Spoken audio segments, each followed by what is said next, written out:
Hello everyone, this side Manoj sir, Science and Maths educator. Welcome to the online classes. Students, हमने 9 chapter cover up कर लिया था पूरी तरह से.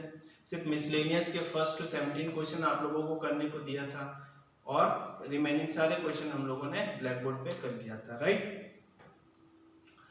अब जो है हम नया चैप्टर करेंगे, that is chapter number 2, real numbers. काफी इजी चैप्टर है, लॉजिक के साथ हम समझेंगे और नंबर गेमिंग चैप्टर है ना. ऐसा घुमा के कोई भी क्वेश्चन इसमें से नहीं पूछा जाता है, डायरेक्ट क्वेश्चन पूछा जाता है, डायरेक्ट क्वेश्चन पुट आउट होता है. तो हम इजीली तरीके से इस चैप्टर से नंबर आराम से गेन कर सकते हैं, ठीक है ना. तो इससे पहले मैं क्या करूँ, आपको थोड़ा सा बेसिक चीजें बता देता हूँ आज के वीडियो में. फिर कल से जो है हम लोग थोड़े से एक्सरसाइज की तरफ चलेंगे. बेसिक पता होना बहुत जरूरी है. अगर बेसिक्स नहीं पता होगा तो चैप्टर में जब हम क्वेश्चंस करेंगे तब भी हमारा क्या होगा, कंफ्यूजन लगा रहेगा, ठीक है ना. तो बेसिक्स के लिए सबसे पहले चैप्टर का मतलब ही क्या है, रियल नंबर्स. तो रियल नंबर्स क्या होता है, रियल नंबर्स क्या होता है, those numbers which represented on a number line are called as real numbers, है ना. those number which represent on number line are called real numbers, or the number which really exist are called as real numbers, है ना. वो numbers जो real में ही exist करते हैं उनको क्या बोलते हैं, real exits are called real number. पहली बात. और रियल नंबर जो है उसको मैं कह सकता हूँ rational numbers plus irrational numbers. Rational numbers और इरेशनल नंबर का जो कॉम्बिनेशन है उस सबको क्या कहूंगा मैं, रियल नंबर कहूंगा, ठीक है.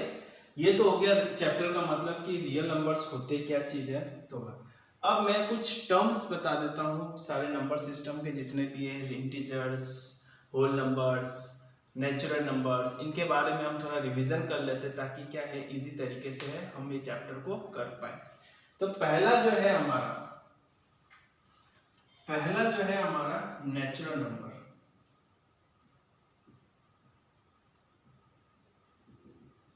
जो कि n से डिनोट होता है.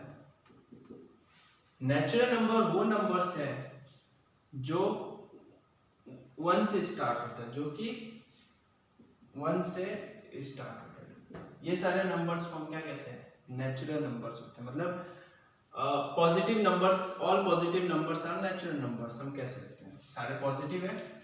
फिर आता है हमारा होल नंबर्स,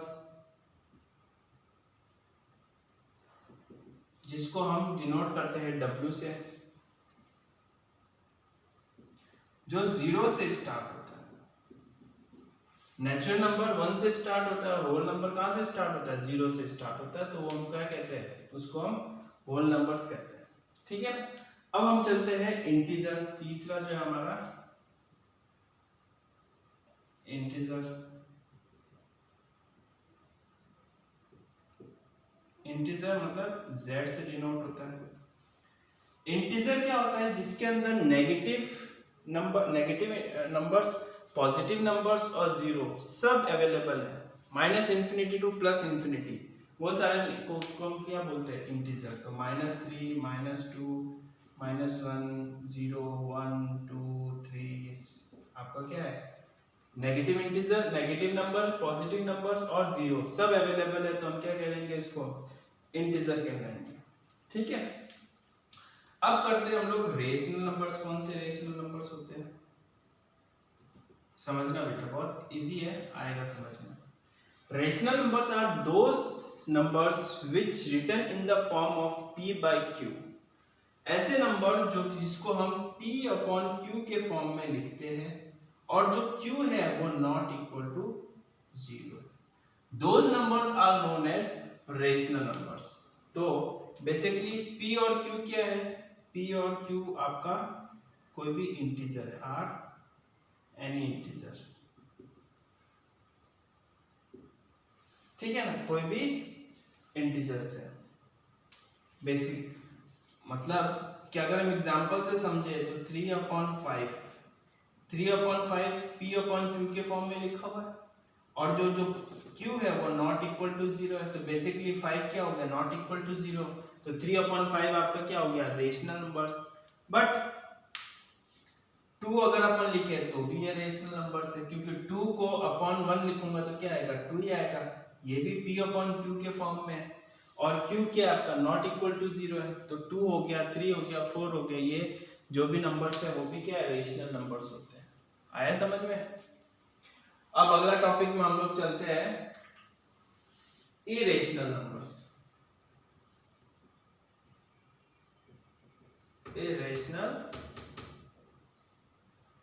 इरेशनल नंबर्स कौन से नंबर्स होते हैं जो p/q के फॉर्म में नहीं होते हैं, मतलब अपन कह सकते हैं √5, √2, √5, √7, ये सारे नंबर्स क्या होते हैं, पाई, वो सारे नंबर्स क्या होते हैं, इरेशनल नंबर्स होते हैं, जो कि नॉन रिपीटिंग नॉन टर्मिनेटिंग होता है। अब रिपीटिंग और नॉन टर्मिनेटिंग में बाद में बताऊंगा।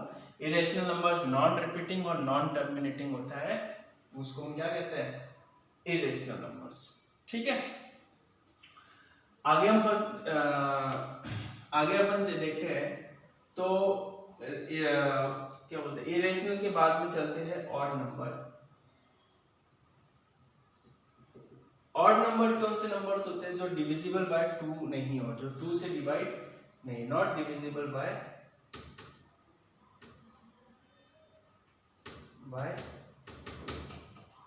जैसे आपका 2 से डिवाइड नहीं होने वाले जितने भी नंबर्स है वो सारे ऑड नंबर्स है, 1, 3, 5, 7, 9। इवन नंबर्स कौन से नंबर्स होते हैं, जो कि डिविजिबल बाय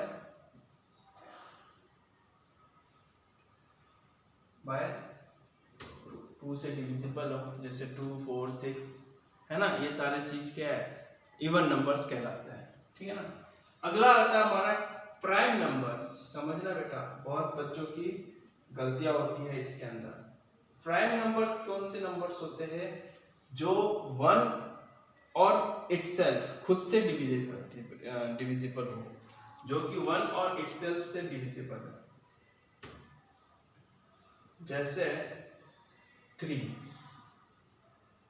5, 7। 3 1 से डिविजिबल है, सारे नंबर्स 1 से डिविजिबल हो सकते हैं, और 3 जो है खुद के टेबल में ही आता है और किसी के टेबल में नहीं आता है ना। 5 जो है खुद के टेबल में आता है, 7 जो, ये सारे नंबर्स कौन से नंबर्स होते हैं, 2 भी आपका क्या है, प्राइम नंबर्स है, जो 2 तो खुद के टेबल में ही आता है और 1 से डिविजिबल 1 के टेबल में आता है, तो 2 भी आपका क्या, आपका एक तरह का प्राइम नंबर्स है। प्राइम नंबर्स होने के बाद में आता है हमारा कोप्राइम नंबर्स, नहीं कंपोजिट नंबर्स।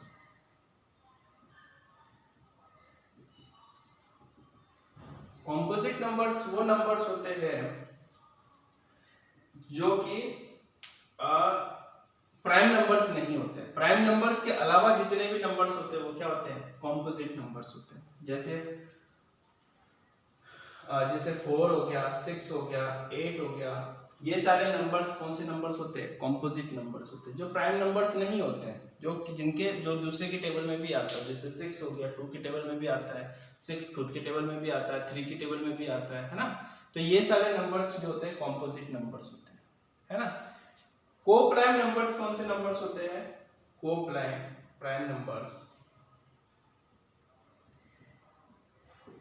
नंबर्स कौन से नंबर्स होते हैं, जो कि जिसका HCF जो है 2 numbers whose HCF is always 1, HCF क्या आएगा, हमेशा 1 आएगा, वो सारे नंबर्स कोप्राइम नंबर्स होते हैं। जैसे अगर मैं एग्जांपल लूं 4 और मैं एग्जांपल लेता हूं 4 और 9 का, तो यहाँ पे 4 को अपन लेते हैं तो 2 2 जा 4, 2 1 जा 2, और 9 को लेते हैं तो 3 3 जा 9, 3 1 जा 3, है ना। यहाँ पे कोई भी कॉमन नहीं आ रहा है, तो HCF क्या होता है, हाईएस्ट कॉमन फैक्टर होता है। इस दोनों में कोई भी कॉमन नहीं आ रहा है, ना तो 2 इधर आ रहा है, ना 3 इधर आ रहा है, कोई कॉमन नहीं है, मगर 1 तो दोनों में कॉमन है ना। तो जिसका HCF ऑलवेज 1 होता है वो क्या आता है, कोप्राइम नंबर्स है। तो 4 और 9 आपका क्या हो जाएगा, कोप्लाइन नंबर्स हो जाएगा। यहां तक होने के बाद में टर्मिनेटिंग एंड नॉन टर्मिनेटिंग देखते हैं हम लोग।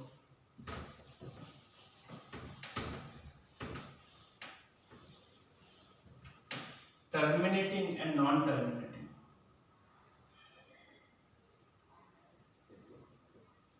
Decimal expression.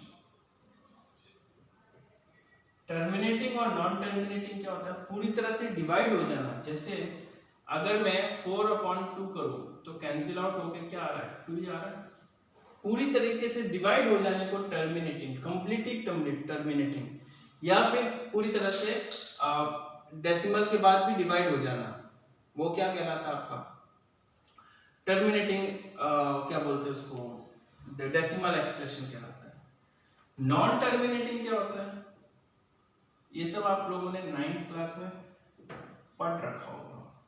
नॉन टर्मिनेटिंग क्या होता है कि वो पूरी तरह से डिवाइड ना हो, 2 या 3 डेसिमल के बाद भी डिवाइड ना हो। जैसे 1 अपन ले सकते 11, तो 1/11 को अपन डिवाइड करें 0.000, 11 9 या 99, फिर 1, फिर 0, फिर 0 0, 11 9 या 99।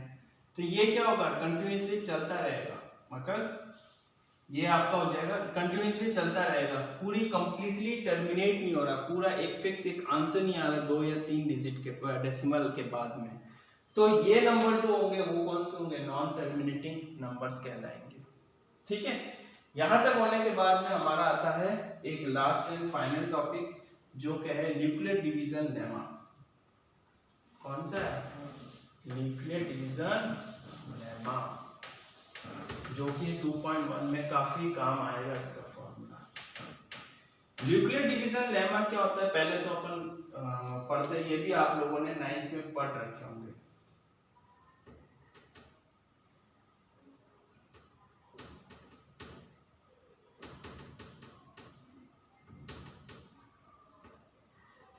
लेमा एल्गोरिदम बाद में देखेंगे, है ना। सबसे पहली बात लेमा समझते हैं, लेमा क्या है।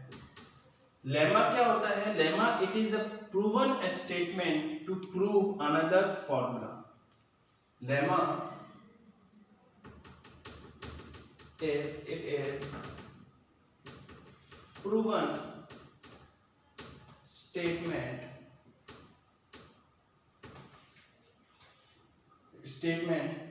to prove another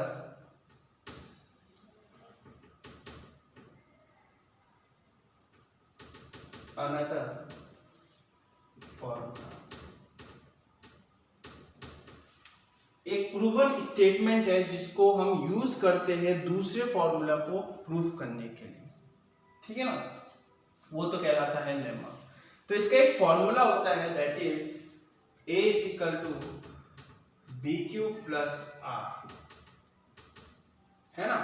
A = BQ + R, और एक कंडीशन है that is R is greater than equal to 0 और less than B, ये कंडीशन है। अब A, B और R क्या चीज है, ये आई थिंक मैंने आपको चैप्टर जब करवाया था, आपको करवाया था, हाँ आपको ही करवाया था शायद, मैंने उनमें आप लोगों को कभी बताया होगा, नहीं बताया तो हम लोग जैसे डिवाइड करते हैं, डिवाइजर